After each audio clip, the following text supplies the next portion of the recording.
차 문을 닫는 순간 어머니, 여기서 며느리 잠깐 손에 쥔 내 기다리세요. 통장이 보였다. 어머니, 여기서 잠깐 계세요. 집안에서 어머니, 일어난 건 여기서 모두 잠깐 정리했어요. 기다리세요. 눈앞이 하얘졌다. 내 옷까지, 손주 장난감, 통장은 어머니, 이미 여기서 그녀 잠깐 손에 기다리세요. 있었다. 살아있는데 세상은 내가 죽은 걸로 알고 있었다. 우리 세대, 이런 막장 상황 남 얘기 아니다. 사연 시작하기 전에 무료로 할 수 있는 구독과 좋아요, 여러분의 생각을 댓글로 부탁드립니다. 따뜻한 마음으로 잠깐 꾹꾹 눌러주시면 틀림없이 좋은 일이 찾아올 거예요. 나는 73세 되던 해 남편을 잃었다. 아니, 정확히는 10년 전에 잃었다. 10년을 혼자 살면서 아들을 키워낸 게 아니라 이미 다 자란 45세 아들이 있었다. 그 아들이 45세에 결혼을 했고 며느리 민정이가 들어왔다. 42세의 여자였다. 처음 만났을 때 나는 생각했다. 좋아. 이제 집에 젊은 기운이 들어오겠네. 조용히 살자. 시어머니로서 할 말 하지 말고 참고 살자. 그게 내 다짐이었다. 그런데 첫날부터 폭탄이었다. 민정이가 짐을 풀자마자 부엌 물건 배치가 바뀌었다. 내가 쓰던 냄비는 뒤로 밀려났고 그녀 물건들이 앞자리를 차지했다. 나는 웃음으로 넘겼다. 시어머니는 그런 걸 참아야 하는 거고 젊은 며느리가 부엌을 쓰고 싶으니 당연한 거라고 생각했다. 내가 무슨 자존심을 부릴 나이겠는가. 남편도 죽었고 나이도 많았고 아들도 며느리 편이 되어가고 있었다. 그 다음은 김장철이었다. 어머니, 올해 김장은 내가 할게요. 그 말을 들었을 때 나는 고맙다고 생각했다. 일을 덜어주는 거니까. 그런데 나한테는 다른 일이 생겼다. 손주의 기저귀를 갈고 손주의 엉덩이를 닦고 손주가 던진 장난감을 줍고 손주가 만든 밥풀을 치우는 일이었다. 내 하루는 손주 때문에 시작되고 손주 때문에 끝났다. 손주가 자면 그때부터 밥상 정리, 설거지, 빨래, 청소가 시작됐다. 밤 12시가 되어서야 나는 침대에 누워 숨을 쉴 수 있었다. 하지만 나는 참았다. 손자를 키우는 것도 시어머니의 몫이라고 생각했으니까. 한국 여자들은 그렇게 살아온 것 아닌가. 우리 어머니들, 시어머니들은 조용히 참으면서 자기 삶 없이 가족을 위해 산다. 나도 그렇게 살아왔다. 남편이 살아있을 때도 남편 밥상 챙기고 남편 양말 개고 남편 옷 깨끗하게 유지하는 게 내 삶이었다. 그게 우리 세대 여자의 운명이라고 생각했다. 누가 불평했나? 누가 나도 쉬고 싶다고 말했나? 다들 입 다물고 살았다. 그런데 어느 날 아침 민정이가 나를 바라봤다. 그 눈빛이 다르게 느껴졌다. 뭔가 차갑고 계산된 느낌이었다. 우리는 거실에 앉아 있었다. 손주는 유치원에 가고 아들은 회사에 간 후였다. 민정이는 내 얼굴을 자세히 들여다봤다. 마치 뭔가를 관찰하듯이. 그리고 입을 열었다. 어머니, 혹시 며칠 전 날짜가 몇 월 몇일인지 아세요? 나는 그 질문이 이상했다. 날짜를 모르는 사람이 어디 있나? 나는 대답했다. 당연하지. 10월 14일이지. 정확해요. 그 말도 이상했다. 왜 확인을 하듯이 말을 하는가? 하지만 나는 다시 참았다. 며느리가 뭔가 말을 더 하려는 것처럼 보였다. 입을 열었다 다물었다를 반복했다. 그런데 그때 손주가 유치원에서 돌아왔다. 민정이는 손주한테 달려갔다. 우리 아들 왔어? 뽀뽀해. 그리고 내 쪽으로 돌아오지 않았다. 그날 저녁 아들이 집에 들어왔다. 나는 밥을 담으려다 아들의 얼굴을 봤다. 뭔가 불안한 표정이었다.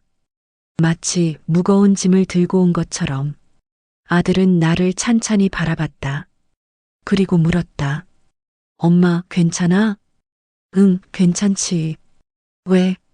그냥 괜찮나 해서. 그 말은 뭐였나?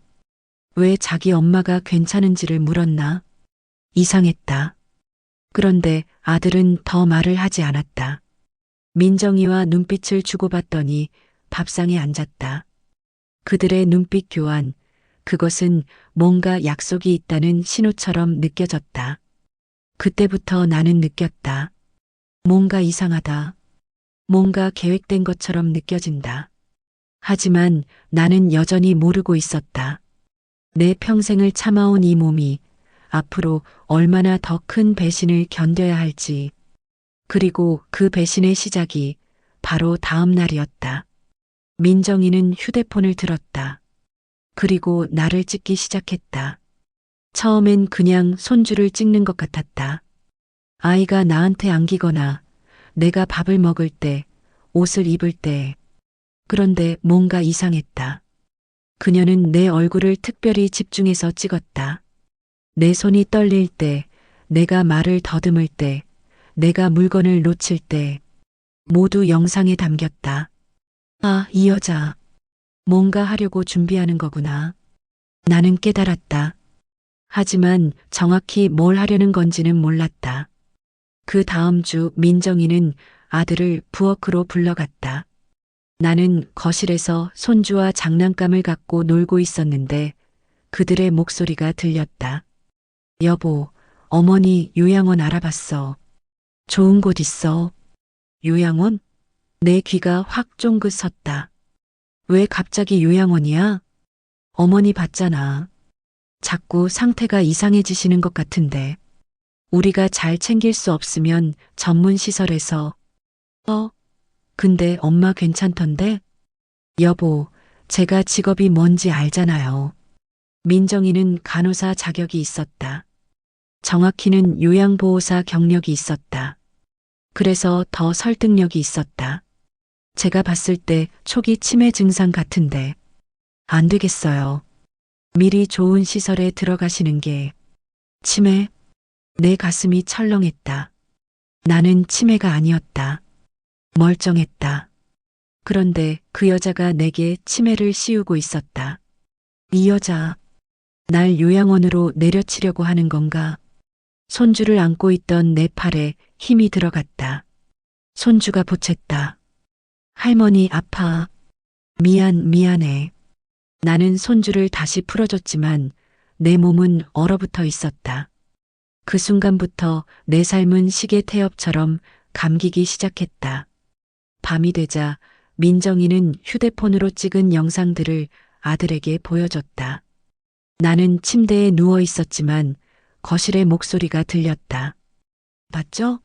어머니 자꾸 이러신다니까요. 이건 당신 엄마 문제가 아니라 나이 드신 분들이 다 그렇긴 한데 그들은 내 영상을 보면서 나를 평가했다. 마치 내가 없는 사람 취급하듯이. 아들의 목소리는 점점 약해졌다. 그럼 언제쯤? 이번 주말. 좋은 시설이 있어서. 이번 주말.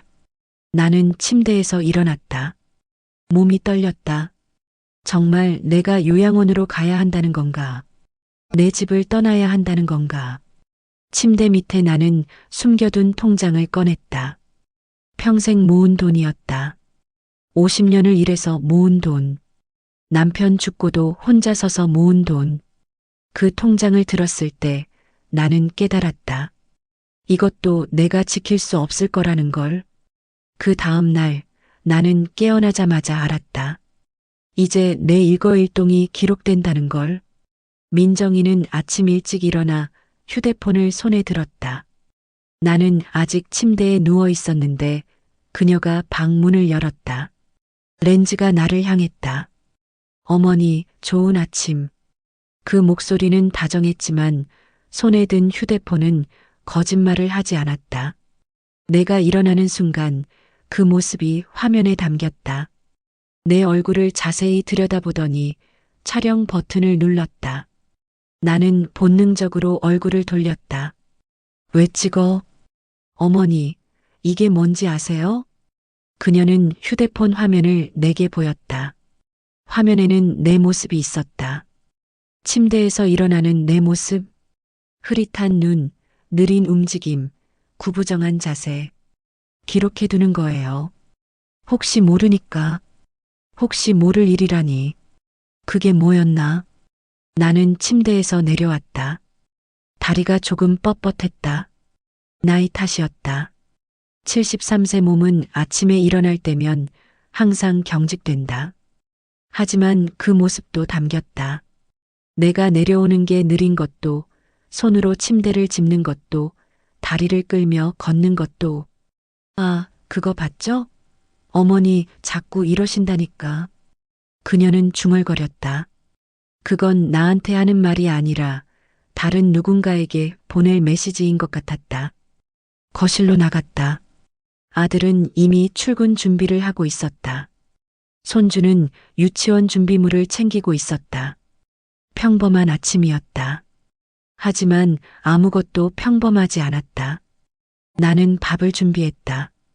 밥을 지으면서도 뒤에서 민정이의 발자국 소리가 들렸다. 그리고 셔터음. 밥을 푸는 내 손, 반찬을 담는 내 손, 국을 담는 내 손. 모든 것이 기록되고 있었다. 어머니, 밥 자주 못 하세요? 뭐가? 밥. 자주 못 하신다고 들었는데. 나는 대답하지 않았다. 밥을 잘한다고 말할 수도 없고 못한다고 말할 수도 없었다. 뭐라고 말하든 그것도 증거가 될 것 같았다. 제가 해드릴게요. 민정이는 내 옆에 섰다. 그리고 계속 촬영했다. 내가 하던 일을 멈추고 물러나는 장면도, 밥상을 차리는 장면도. 아들이 거실에서 나왔다. 휴대폰을 들고 있었다. 엄마, 이거 봤어? 그는 휴대폰 화면을 내게 보였다. 화면에는 내 모습이 있었다. 방금 전에 민정이가 찍은 영상이었다. 민정이가 줬어? 응. 엄마 상태 봐라. 상태? 나는 멀쩡했다. 밥을 하고 있었을 뿐이다. 뭐가 문제야? 아, 아무것도 아니야. 그냥 괜찮나 싶어서. 아들은 다시 휴대폰을 들었다. 민정이와 눈을 마주쳤다. 뭔가 암호가 오갔다. 나는 그 순간 깨달았다. 이미 판결이 났다는 걸. 그들은 이미 나를 판단했다는 걸. 아침밥을 먹으면서도 촬영은 계속됐다. 내 손이 덜덜 떨릴 때, 내가 밥을 놓칠 때, 그 모든 순간. 손주는 유치원을 가야 했다. 민정이는 손주를 챙겼다. 우리 아들, 할머니 밥 잘 먹어. 할머니는 좀 이상해 보이니까 할머니랑 오래 있으면 안 될 수도 있어. 알지? 손주는 고개를 끄덕였다. 아이는 엄마 말을 믿는다. 엄마가 할머니가 이상하다고 하면 할머니는 이상한 존재가 되어버린다. 그들이 나간 후 나는 혼자 남았다. 거실은 조용했다. 하지만 그 조용함이 무섭게 느껴졌다. 휴대폰이 울렸다. 아들이었다. 엄마, 민정이 말 잘 들어. 그게 전부였다. 더 이상의 설명은 없었다. 나는 고개를 끄덕였다. 아들은 내가 고개를 끄덕인 걸 볼 수 없었지만 나는 여전히 고개를 끄덕였다. 저녁이 되자 아들이 집에 돌아왔다. 손주도 함께였다. 민정이는 부엌에 있었다. 아들은 나를 스쳐 지나가며 손주와 함께 방으로 들어갔다. 나는 저녁밥을 준비했다. 하지만 그 순간도 기록되고 있었다. 어머니, 한 번 더 물어볼게요. 민정이가 다가왔다. 오늘 몇 월 몇일인지 아세요? 나는 대답했다. 10월 15일이지. 어머니, 어제 10월 14일 아니셨어요? 나는 멈췄다. 어제가 14일이었나? 오늘이 15일인가? 순간 헷갈렸다. 나이 먹으니 날짜가 헷갈릴 때가 있었다. 하루 이틀은 새삼스럽지 않다. 하지만 그 순간 나는 알았다. 이게 함정이라는 걸. 아, 14일이지. 내가 잘못 말했네. 네, 맞아요. 어머니 이래서 걱정이에요. 그녀는 휴대폰으로 이 장면도 촬영했을 것이다.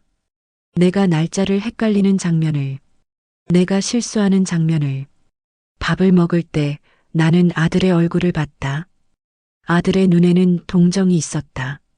아니, 다른 감정이 섞여 있었다. 이미 나를 포기한 눈이었다. 그 밤 나는 침대에 누워 천장을 봤다. 밖은 어두웠다. 이 집에서 나는 더 이상 안전하지 않다는 걸 깨달았다. 모든 순간이 증거가 되고, 모든 말이 기록되고, 모든 행동이 판단의 재료가 되는 곳. 이것이 내 집이었다. 내 가슴에서 분노가 차올랐다. 하지만 내가 할 수 있는 건 눈을 감는 것 뿐이었다. 그리고 내일도 그 다음 날도 영상은 계속 찍힐 것이다. 내가 할 수 있는 모든 것을 작동시켜 아주 천천히, 아주 조심스럽게 내 존재를 없는 것처럼 만들기만 했다. 그 일주일 후 민정이는 내 옷을 챙기라고 했다. 어머니, 짐을 정리하세요. 집 리모델링 때문에 잠깐만 요양원에 계셔야 해요. 리모델링? 이 집은 이사 온 지 겨우 3년이었다. 뭘 리모델링 한다는 건가? 하지만 나는 묻지 않았다. 이미 나는 질문할 자격이 없는 사람이 되어버렸다. 네, 알겠습니다. 그렇게 대답했다. 그게 가장 안전한 방법이었다. 아들은 출근했고 손주는 유치원에 갔다. 거실에는 나와 민정이만 남았다. 그녀는 한 장의 종이를 내밀었다. 어머니, 이거 좀 봐주세요. 종이였다. A사 용지, 글씨가 빽빽하게 적혀 있었다. 나는 안경을 쓰고 읽으려 했다. 하지만 글씨가 작았다. 이것도 계획된 것 같았다. 뭐가 적혀 있어? 입소 동의서예요. 어머니가 요양원에 들어가실 때 필요한 거. 입소 동의서. 그 말 자체가 내 심장을 얼음처럼 만들었다. 내가 요양원에 가? 왜? 어머니, 혼자 살 수 없으시잖아요. 우리가 일하는 동안 누가 돌봐요? 손주는? 손주도 유치원 가야 하고요. 제가 일도 해야 하고. 어머니 혼자 계신 거 너무 위험해요. 그녀의 목소리는 다정했다. 마치 나를 걱정하는 며느리처럼. 하지만 손에 쥔 종이는 거짓말을 하지 않았다. 나는 종이를 자세히 읽으려 했다. 하지만 글씨가 너무 작았다. 큰 글씨로 된 게 없어? 이게 표준 양식이에요. 모두 이래요. 모두 이렇다니. 마치 나만 문제인 것처럼 들렸다. 도장은 여기 누르시면 돼요. 그녀가 손가락으로 가리켰다. 인장 위치였다. 나는 그 위치만 보고 나머지 내용은 읽지 않았다. 읽을 수 없었다. 아니, 읽고 싶지 않았다. 이게 뭐예요? 요양원 입소 동의서. 그리고 비상시 처치에 대한 동의. 그리고 그녀는 뭔가 더 말하려다 멈췄다. 그리고 뭔데? 장례 연계 서비스. 장례. 내 귀가 제대로 들었나? 장례 연계 서비스가 뭐야? 혹시 모를 상황에 대비해서요. 미리 예약해두면 나중에 번거롭지 않아요. 미리 예약? 내 장례식을? 그 순간 나는 깨달았다. 이 여자는 정말로 나를 요양원에 보내고 거기서 죽을 때까지 기다리려고 하는 거였다. 그리고 내가 죽으면 집과 모든 것을 가질 거라는 걸. 도장을 안 찍어도 되나? 어머니, 꼭 필요해요. 미리 서류를 정리해야. 나중에. 나는 종이를 밀어냈다. 하지만 손이 떨렸다. 민정이는 웃었다. 친절한 웃음이었다. 어머니, 아무것도 아니에요. 요양원 가봐요. 좋은 곳이에요. 같은 또래 어르신들도 많고. 또래 어르신들. 그게 무슨 소리인가. 마치 나는 이미 죽은 사람을 대화하는 것처럼 들렸다. 며칠이면 돼? 일주일? 2주일? 집 리모델링 빨리 끝나면. 그녀의 목소리는 불확실했다. 그건 거짓말이라는 신호였다. 리모델링은 핑계일 뿐이었다. 나는 침실로 들어갔다. 옷장을 열었다. 내 옷들이 있었다. 50년을 입은 옷들, 남편 사진과 함께 있던 옷들. 나는 가방을 꺼냈다. 옷을 접어 넣었다. 손이 떨렸다. 거실로 나갔을 때 민정이는 휴대폰으로 내 모습을 찍고 있었다. 왜 또 찍어? 요양원에 보낼 정보 사진이에요. 정보 사진. 내 가방을 드는 모습도 정보가 되는 건가? 그 다음 날 아들이 뭔가 말하려는 듯 입을 열었다 다물었다를 반복했다. 엄마, 너 요양원 가는 거 괜찮아? 응, 괜찮아. 더 이상 말할 게 없었다. 괜찮지 않지만 괜찮다고 해야 하는 상황이 되어 있었다. 그 주말 차를 탔다. 민정이가 운전했다. 아들은 뒷좌석에 있었다. 나는 창밖을 바라봤다. 거리가 낯설어졌다. 내가 살던 도시인데 마치 낯선 곳처럼 느껴졌다. 요양원은 언덕 위에 있었다. 건물은 밝았다. 간판은 크고 현란했다. 하지만 그곳은 감옥처럼 보였다. 현관에서 내렸다. 민정이가 내 팔을 잡았다. 다정한 손이었지만 그 손은 나를 끌고 가는 손이었다. 어머니, 여기 좋은 곳이에요. 봐요. 로비는 밝았다. 어르신들이 앉아 있었다. 텔레비전을 보거나 책을 읽거나 아무것도 하지 않고 있었다. 그들의 눈에는 생기가 없었다. 마치 살아있지만 죽어 있는 것처럼. 어머니, 이쪽으로. 안내원이 나타났다. 30대 초반의 여자였다. 흰 가운을 입고 있었다. 그녀는 나를 보고 웃었다. 어머니, 어서 오세요. 준비 다 했어요. 준비? 내가 오기도 전에 이미 준비했다고? 상담실로 들어가 볼까요? 상담실이라고 불린 방에는 책상과 의자가 있었다. 책상 위에는 서류가 놓여 있었다. 내가 봤던 것과 같은 종류의 서류였다. 여기 좀 봐주세요. 안내원이 서류를 가리켰다. 민정이는 옆에 서 있었고 아들은 문 근처에서 서 있었다. 입소동의서, 비상처치동의 그리고 안내원이 계속 설명했다. 하지만 나는 듣지 않았다. 내 눈은 한 문구에만 멈춰 있었다. 보험 수급 대리인 지정 민정이 그리고 그 아래에 재산관리 위임 동의. 내 손이 떨렸다. 도장만 찍으시면 돼요. 안내원이 펜을 건네줬다. 하지만 나는 펜을 짚지 않았다. 이건 뭐예요? 어머니, 보험 수급을 빨리 받기 위해서예요. 저한테 위임하면 빨라요.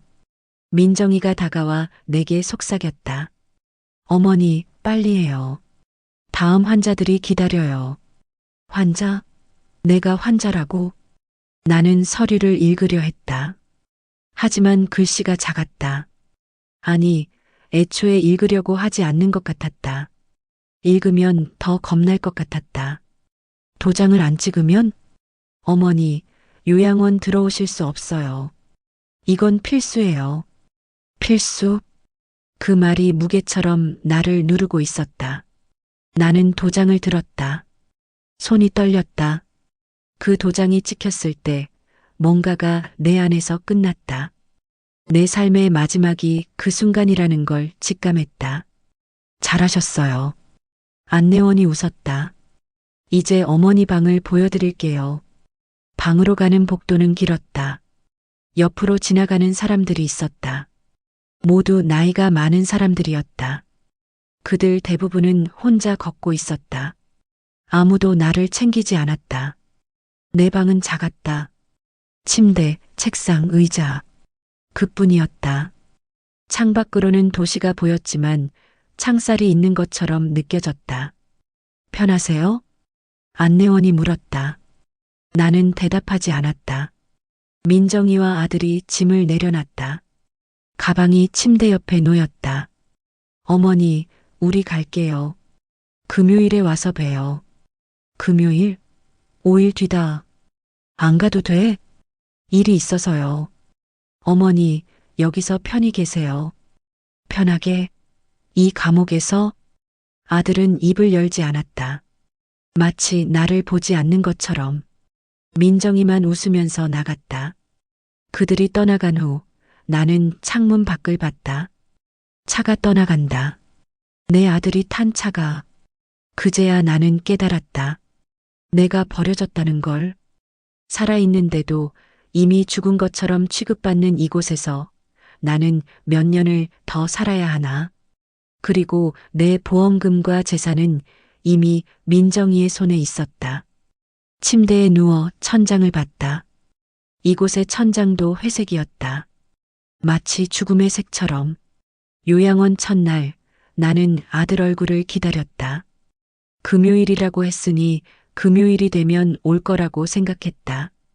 하지만 금요일은 왔다가 갔다. 전화는 받지 않았다. 어머니, 아드님이 전화하셨어요. 요양보호사가 말했다. 뭐라고? 민정이 말 잘 들으래요. 그게 전부였다. 밤이 되자 나는 침대에 누웠다. 옆 침대에는 다른 할머니가 자고 있었다. 그 할머니는 밤새 중얼거렸다. 내 이름을 부르거나 죽은 남편 이름을 부르거나. 이곳은 감옥이 아니라 지옥이었다. 요양원은 매일이 같은 날이었다. 아침 6시에 깬다. 아침밥을 먹는다. 약을 먹는다. 움직이지 않는다. 점심밥을 먹는다. 낮잠을 잔다. 저녁밥을 먹는다. 잔다. 그뿐이었다. 나는 다른 할머니들을 봤다. 그들 중 많은 사람들이 가족이 오지 않았다. 몇 달, 몇 년을 가족의 얼굴을 보지 않은 할머니들이었다. 그들의 눈은 비어 있었다. 마치 이미 죽어 있는 것처럼. 당신도 그렇게 될 거야. 한 할머니가 내게 말했다. 뭐가? 아들이 안 와. 처음엔 미안해하고 나중엔 있는 거야. 그게 우리 운명이야. 그 할머니의 말이 맞을 것 같았다. 2주가 지났다. 아들은 오지 않았다. 민정이도 오지 않았다. 전화도 없었다. 문자도 없었다. 마치 내가 죽은 것처럼. 그런데 어느 날 우편이 왔다. 등기였다. 요양원 직원이 건넸다. 수령이는 나였다. 하지만 발신인은 달랐다. 은행이었다. 손을 떨리며 열었다. 귀사의 보험 청구권을 승인합니다. 보험? 다시 읽었다. 수급인 민정이. 내 보험금이 민정이에게 나갔다. 내가 아직 살아있는데. 그 다음 날 또 다른 등기가 왔다. 이번엔 부동산 관련이었다. 부동산 명의 변경 완료. 내 집이 팔렸다. 내가 살던 집이 50년을 함께한 집이 남편과의 추억이 있는 집이 더 이상 내 집이 아니었다. 나는 침대에 누웠다. 그리고 아무것도 생각하지 않기로 했다. 생각하면 미쳐버릴 것 같았다. 일주일이 더 지났다. 3주째였다. 아들이 오겠다는 연락은 없었다. 민정이가 보겠다는 연락도 없었다. 세상은 내가 죽었다고 알고 있었다. 요양실 책상에는 나열된 종이들이 있었다. 내 정보가 담긴 서류들이었다. 환자명 이순희 73세. 보호자 민정이. 긴급연락처 민정이. 나는 더 이상 환자가 아니었다. 환자는 살아있는 상태를 말한다. 나는 처리 대상이었다. 번호로 불리는 사람이었다. 119번 어머니, 밥 드세요. 번호였다. 이름이 아니라. 어느 날 나는 거울을 봤다. 거울에 비친 사람은 나가 아니었다. 살이 빠져 있었다.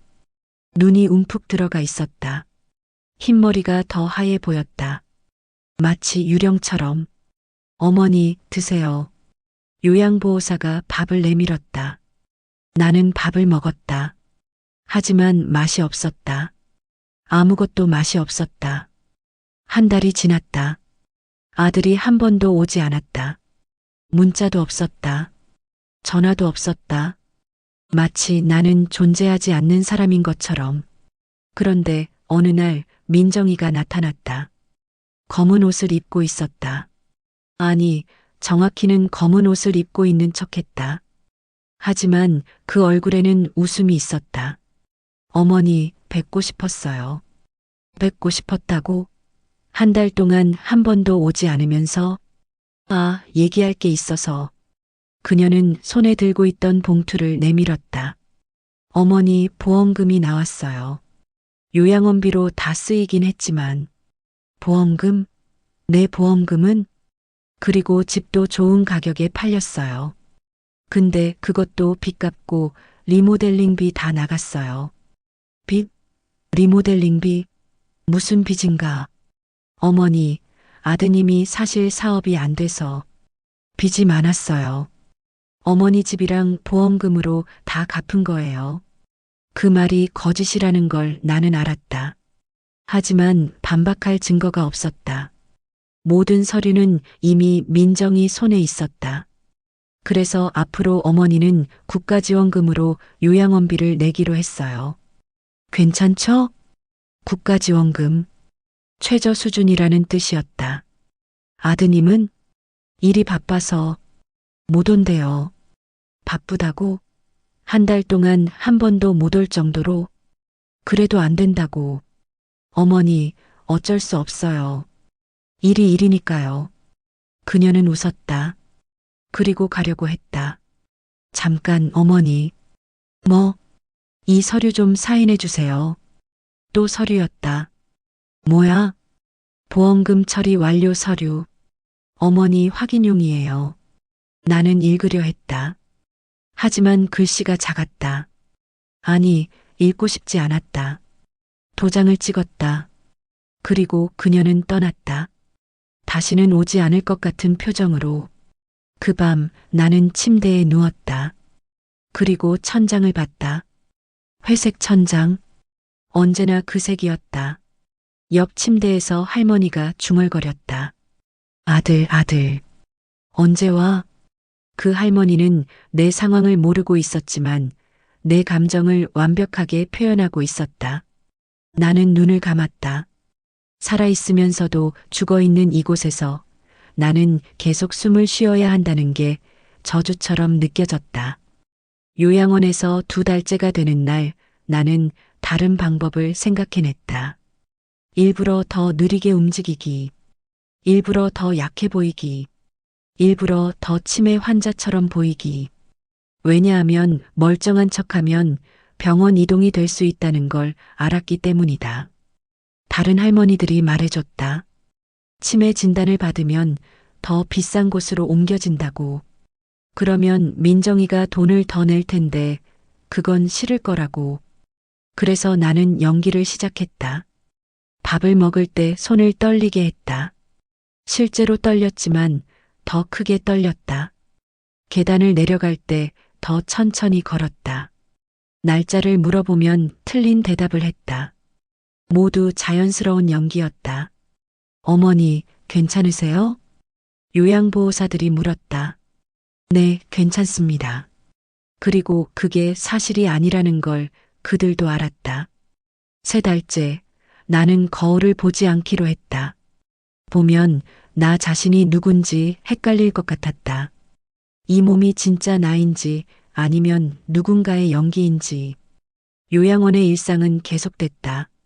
아침밥, 약, 낮잠, 저녁밥, 잠. 그뿐이었다. 남자 할아버지들도 있었지만 우리는 말을 하지 않았다. 말을 하면 더 외로워질 것 같았다. 그런데 어느 날 직원이 나를 찾았다. 119번 어머니, 사람이 왔어요. 사람? 내 가슴이 철렁했다. 아들인가? 아니, 민정이인가? 하지만 아무도 오지 않았다. 뭐가? 등기 우편. 또 등기였다. 손으로 받았을 때 손이 떨렸다. 이번엔 연기가 아니었다. 상속 재산 정산. 제목이었다.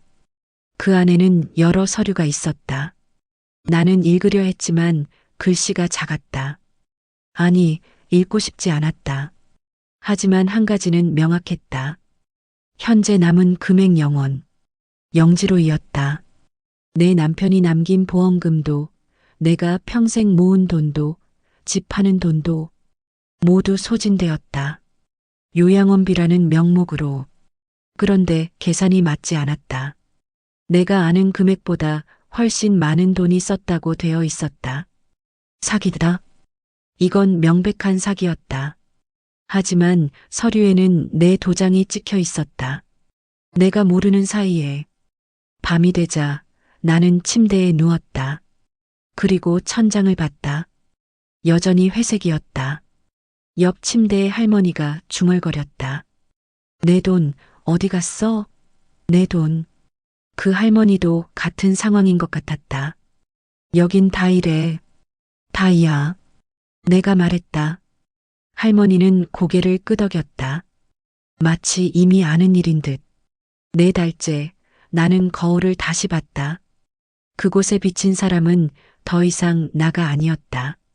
73세라고 했지만 80대처럼 보였다. 살은 거의 남아있지 않았다. 눈은 멍 때린 듯 비어 있었다. 입술에 색이 빠져 있었다. 마치 살아있는 시체였다. 어머니, 밥 드세요. 요양보호사가 밥을 내밀었다. 네. 나는 밥을 먹었다. 맛이 없었지만 먹어야 했다. 숨을 쉬어야 하니까. 어느 날 직원이 나를 불렀다. 119번 어머니, 잠깐만 여기 와보세요. 나가 물었다. 뭐예요? 당신 보호자가 파일을 보내왔어요. 파일? 상담실로 갔다. 책상 위에는 태블릿이 있었다. 직원이 화면을 켰다. 그곳에는 나의 사진들이 있었다. 내가 밥을 먹는 모습, 내가 걷는 모습, 내가 화장실에서 나오는 모습, 내가 누워있는 모습, 모두 민정이가 찍은 사진들이었다. 이게 뭐예요? 당신 딸이, 아니, 며느리가 보낸 거, 당신 상태를 확인하는 거라고. 상태를 확인? 사진 아래에는 메모가 있었다. 어머니 상태 악화, 당뇨병 의심, 치매 진행 중, 호스피스 준비 필요. 거짓이었다. 모두 거짓이었다. 나는 멀쩡했다. 다만 연기를 할 뿐이었다. 하지만 누가 이 거짓을 믿을까? 민정이의 말을 믿을 거다. 의료진도 믿을 거다. 나는 이미 죽은 사람이었다. 서류 위에, 사진 위에, 누군가의 증언 위에. 살아있지만 죽은 존재. 그게 내 정체였다. 밤이 되자 나는 침대에 누웠다. 그리고 손 아래에 있던 통장을 꺼냈다. 침대 밑에 숨겨둔 통장이었다. 요양원에 올 때 몰래 챙긴 거였다. 아주 오래된 통장. 이미 폐지된 은행이었다. 하지만 그 안에는 아주 적은 금액이라도 남아있을 거라고 생각했다. 아니, 남아있어야 했다. 통장을 펼쳤다. 마지막 거래 내역은 2개월 전이었다. 그 후로는 아무것도 없었다. 아, 맞다. 민정이가 내 통장을 다 사용했었다. 이 통장도 폐지된 은행이라 민정이가 모르는 거였다. 통장에 남은 금액은 3,000원이었다. 3,000원. 평생 번 돈이 3,000원. 나는 통장을 던졌다. 그것도 누군가에게 빼앗길까봐 다시 주워서 침대 밑에 넣었다. 천장을 봤다. 회색이었다. 여전히. 이 천장 아래서 몇 년을 더 살아야 할까? 아들 한 번 안 보고, 손주 한 번 안 보고, 살아있으면서 계속 죽어가는 것처럼. 그날 밤 나는 처음으로 계획을 세웠다.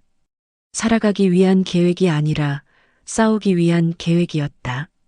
요양원의 공중전화는 현관 근처에 있었다. 직원들이 자주 보지 않는 곳이었다. 밤 10시가 지나면 직원들도 대부분 휴게실에 있었다. 나는 밤을 기다렸다. 침대에 누워 천장을 보면서 계획을 다시 한번 확인했다. 변호사를 찾아야 한다. 내 남편의 친구 아들이 변호사라는 걸 기억했다. 30년 전에 들었던 말이었다. 그리고 그게 지금 유일한 희망이었다. 밤 10시 반. 나는 침대에서 일어났다. 천천히. 너무 빨리 움직이면 안 됐다. 요양보호사가 볼 수도 있었다. 복도를 지나갔다. 다른 할머니들은 자고 있었다. 나도 자는 척해야 했다. 계단을 내려갔다. 한 계단씩 천천히. 다리가 떨렸다. 두려움이었나 아니면 희망이었나. 현관에 도착했다. 공중전화가 있었다. 낡은 회색 전화였다. 숫자를 눌렀다. 손가락이 떨렸다. 여보세요? 한 번의 신호음. 누군가 받았다. 이보세요. 저 이순희입니다. 내 목소리가 낯설었다. 오래간만에 자신의 의지로 누군가와 대화하는 목소리였다. 이순희? 누구세요? 그는 나를 모르고 있었다. 30년이 지났으니 당연했다. 당신의 아버지 친구의 아내입니다. 침묵이 있었다. 죄송해요. 이름을 다시. 변호사 맞으세요? 네, 맞는데. 혹시 무슨 일이? 그 순간 나는 울음이 나올 것 같았다. 하지만 울 수 없었다. 누군가 들을 수도 있었다. 제가 사기를 당했어요. 내가 말했다. 사기요? 네. 며느리가. 나는 빠르게 설명했다. 모든 것을. 치매 조작, 요양원 강제 입소, 재산 도용, 보험금 사기. 모든 것. 그 변호사는 침묵하고 있었다. 들으셨어요? 네, 듣고 있습니다. 이게 범죄인가요? 명백한 범죄입니다. 상속사기, 사문서 위조, 지정 대리인 사기. 여러 범죄가 복합되어 있습니다. 범죄. 그 말이 내 가슴을 뜨겁게 했다. 그럼 뭘 해야 해요? 먼저 당신이 요양원에 있다는 증거가 필요합니다. 그리고 서류들. 당신이 서명하지 않은 서류가 있다면. 있어요. 많아요. 그렇다면 증거 수집을 시작하겠습니다. 당신이 지금 안전한가요? 안전? 네. 괜찮습니다. 연락처를 남겨드리겠습니다. 이 전화가 아니라 다른 방법으로 연락드릴게요. 어떻게요? 요양원 직원에게 당신이 법적 조치를 원한다고 전달하겠습니다. 그러면 당신 권리가 보호됩니다. 권리? 내게 권리가 있다는 건가? 전화를 끊었다. 손이 떨렸다. 하지만 이번엔 두려움이 아니었다. 처음으로 무언가를 할 수 있다는 희망이었다. 나는 침실로 올라갔다. 천천히. 요양보호사가 깨어 있을 수도 있었다. 침대에 누웠다. 천장을 봤다. 여전히 회색이었지만 이제는 다르게 보였다. 다음 날 나는 밥을 먹으면서 기다렸다. 하루, 이틀, 사흘, 그리고 금요일 오전 소장이 나를 불렀다. 119번 어머니, 잠깐 나와보세요. 상담실이었다. 책상 위에는 편지가 있었다. 공식 편지였다. 본 법무법인에서는 귀 의뢰인의 법적 권리 보호를 위해. 변호사의 편지였다. 그 편지를 받는 순간 나는 울음을 참을 수 없었다. 어머니, 괜찮으세요? 소장이 물었다. 네, 괜찮습니다. 괜찮지 않았지만 이제는 괜찮아질 것 같았다. 변호사는 계속 움직였다. 그 주에 검사가 요양원에 왔다. 나를 따로 만났다. 조사였다. 그리고 내 모든 진술을 기록했다. 당신이 서명하지 않은 서류가 있다면 법적 효력이 없습니다. 검사가 말했다. 그래도 이미 다 했어요. 상관없습니다. 우리가 수사를 시작했으니까요. 수사. 그 말이 얼마나 좋았는지. 그 다음 주 변호사에게서 전화가 왔다. 이순희님, 현재 상황이 어떻게 되었는지 알려드리겠습니다. 네. 당신의 며느리와 아들에 대해 경찰이 수사를 시작했습니다. 그리고 당신의 재산이 부분적으로 동결되었습니다. 동결? 그건 무슨 뜻인가? 이제 당신의 것이 더는 빼앗기지 않는다는 뜻입니다. 우리가 법적으로 보호하고 있습니다. 법적으로 보호? 처음으로 나는 누군가가 내 편이라는 걸 느꼈다. 밤이 되자 침대에 누웠다. 천장을 봤다. 여전히 회색이었지만 이제는 희망의 색으로 보였다. 옆 침대의 할머니가 중얼거렸다. 당신, 뭐해? 밤새 깨어 있어? 네, 할머니. 뭐가 좋아? 사람을 만났어요. 누가? 나를 도와줄 사람. 할머니는 고개를 끄덕였다. 마치 그게 가장 중요한 일이라고 알고 있는 듯이. 나는 천장을 계속 봤다. 이제 나는 죽은 존재가 아니었다. 살아있고 싸우고 있는 사람이었다. 경찰의 수사가 진행되는 동안 민정이는 더 이상 요양원에 오지 않았다. 하지만 그게 끝이 아니었다. 오히려 시작이었다. 변호사는 계속 움직였다. 그리고 약 한 달 후 나에게 연락이 왔다. 이순희님, 장례식이 예약되어 있다는 걸 아세요? 장례식? 제 장례식이요? 네, 당신 이름으로 장례식장에 예약이 되어 있습니다. 당신이 죽었다는 가정하에 내가 아직 살아있는데, 변호사는 말했다. 이게 증거입니다. 당신의 며느리가 당신이 죽을 때를 기다리고 있었다는 증거. 그리고 우리는 이걸 경찰에 제출했습니다. 그 순간 나는 깨달았다. 민정이는 처음부터 나를 죽이려던 게 아니었다. 나를 천천히 죽게 두려던 거였다. 그리고 내가 죽으면 모든 것을 가질 거라고 계획했던 것이다. 경찰은 더 움직였다. 그리고 2주 후 나는 경찰 호출을 받았다. 아니, 정확히는 변호사와 함께 경찰서로 가도록 지시받았다. 장례식장에 함께 가실 거예요. 그곳에서 적발할 거거든요. 적발? 네, 당신의 아들과 며느리가 장례식 준비를 하고 있을 겁니다. 우리가 그곳에서 적발하면 더는 달아날 수 없을 겁니다. 나는 떨렸다. 아들을 만날 것이다. 10년 이상 만나지 않은 아들을. 그날이 왔다. 검은 옷을 입었다. 아니, 검은 옷을 입혀줬다. 요양원 직원이. 어머니, 진짜 비극이에요. 직원이 말했다. 나는 웃음이 나올 뻔했다. 비극? 이건 비극이 아니라 희극이었다. 아니, 드라마였다. 변호사와 경찰관, 그리고 나는 함께 장례식장으로 향했다. 건물은 크고 화려했다. 입구에는 내 사진이 있었다.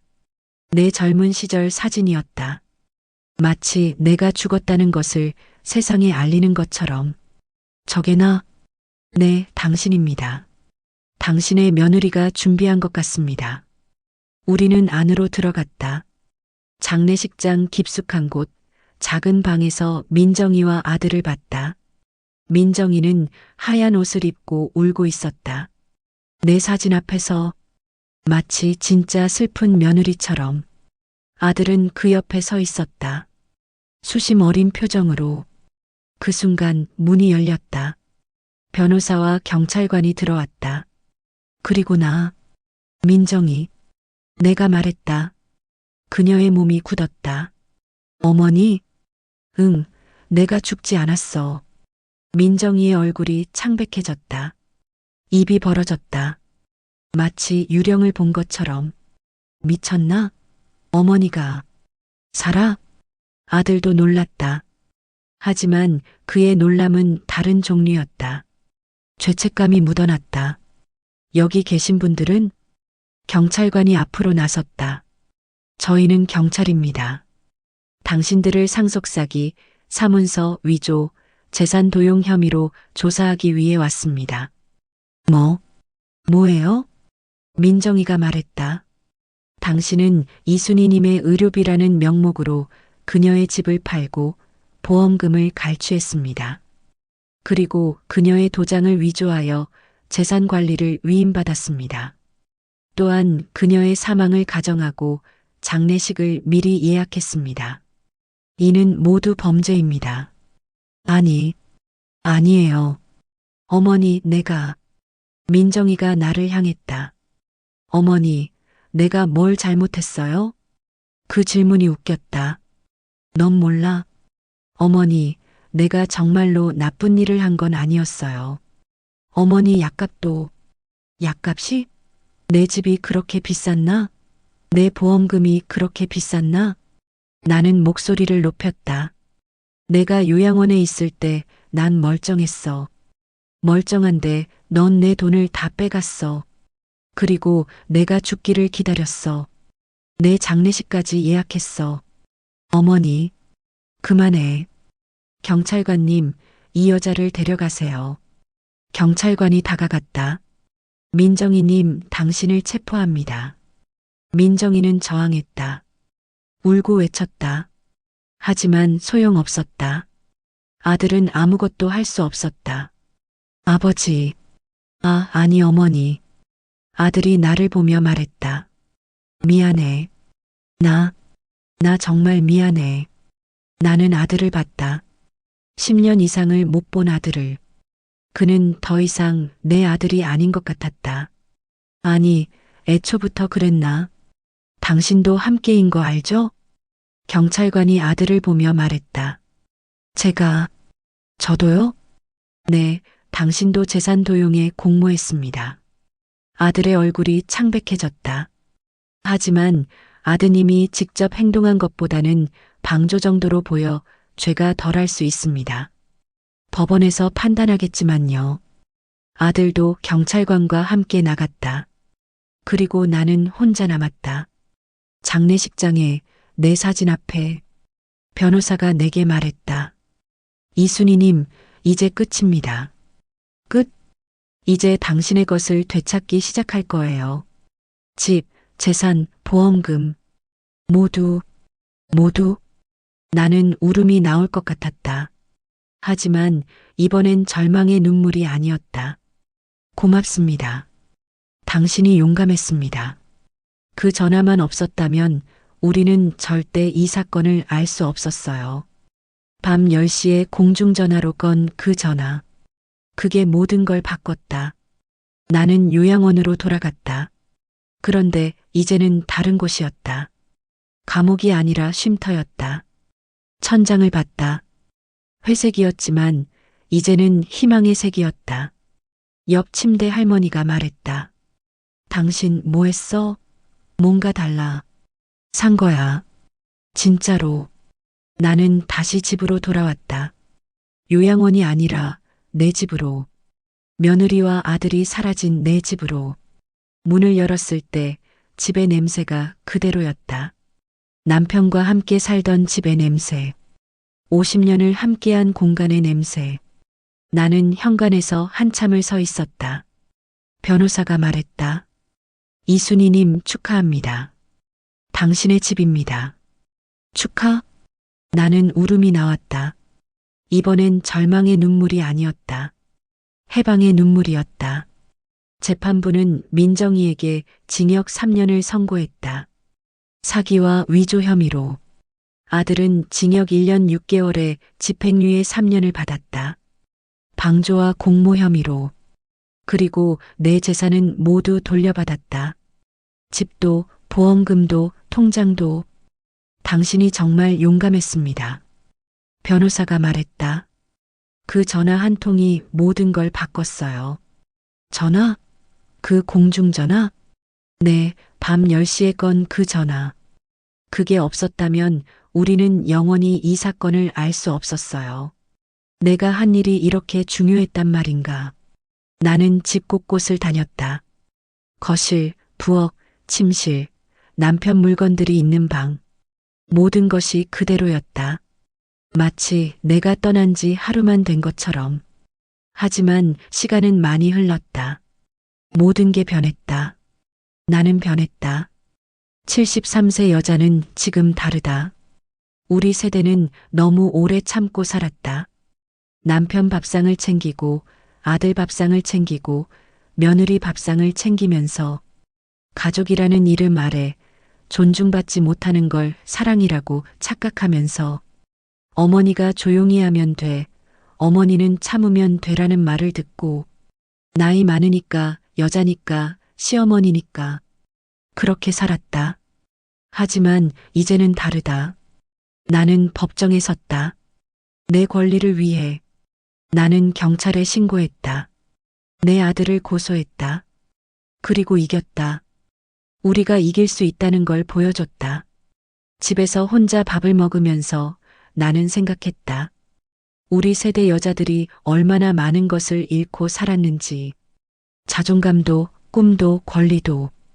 그리고 그걸 당연하다고 생각했다. 하지만 지금은 다르다.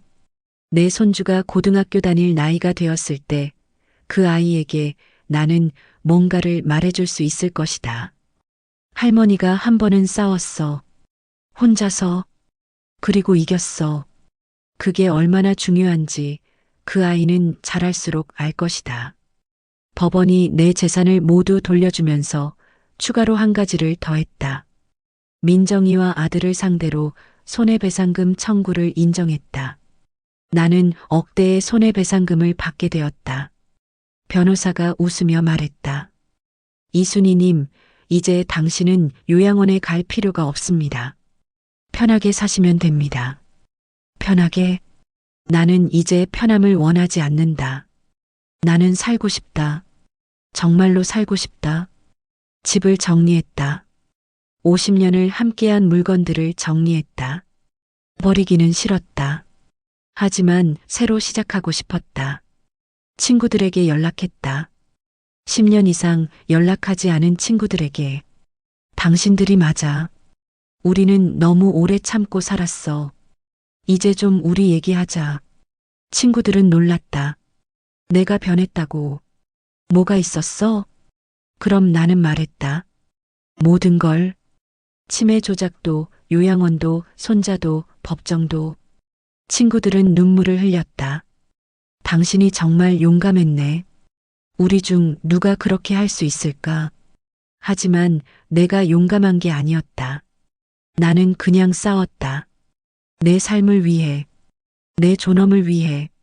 그게 용감함이라면 모든 여자가 그럴 수 있다. 내가 할 수 있으니까. 한 달 후 나는 작은 가게를 시작했다. 한식당은 아니었다. 카페였다. 우리 세대 여자들을 위한 공간.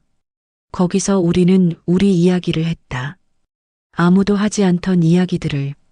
딸에게 무시당한 것, 며느리에게 빼앗긴 것, 남편에게 잃어버린 것.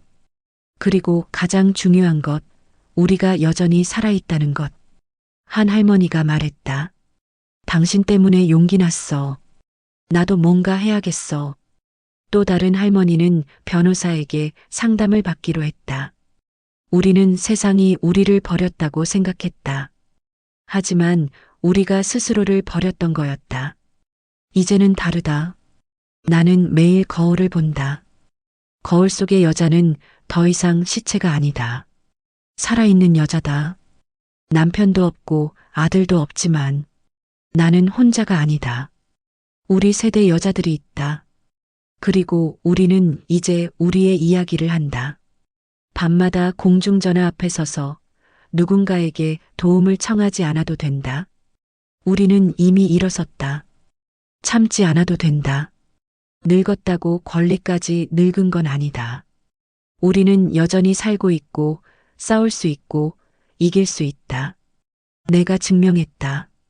73세의 시어머니가 요양원의 침대에서 천장을 봤던 그 여자가. 그리고 한 가지 더. 보험금도 집도 재산도 모두 돌려받았지만 가장 소중한 건 따로 있었다.